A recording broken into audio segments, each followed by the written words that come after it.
So, I got Iratus, Lord of the Dead for free on GOG.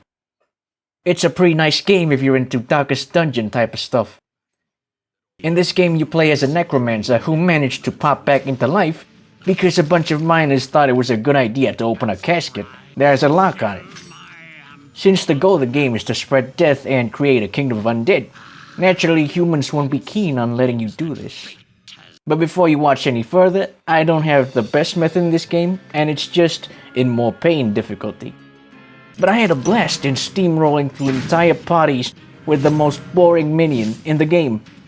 Here's a bunch of reasons on why I like the skeleton so much. Immunity to debuffs and buffs. Attacks that can target the entire 4 slots of enemies that goes through blocks and armor. Another type of attack that's based on how many buffs the enemy has. Tanking ability that can counterattack enemies with stress damage.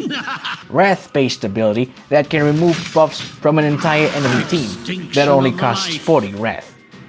The point of this video is that you can transform this humble supporting minion into a one-man army with the help of these 2 items. The first being Boiling Blood, that adds all these stats depending on how many empty slots you have. The second item is a choice between Bloated Flesh or Vampire Fangs. Personally speaking, I think the Bloated Flesh is better since you're using this for a one-man army strat anyway.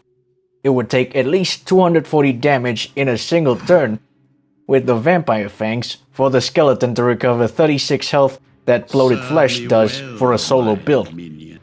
The only way I know for this to be possible with this build is if all 4 enemies attack you at the same round when you're in the Unnerving Fortitude stance.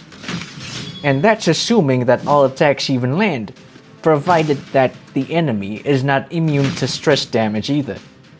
Still, Vampire Fangs do provide the much needed healing that this build needs, so it's decent as a stopgap measure whilst you do look out for the Bloated Flesh.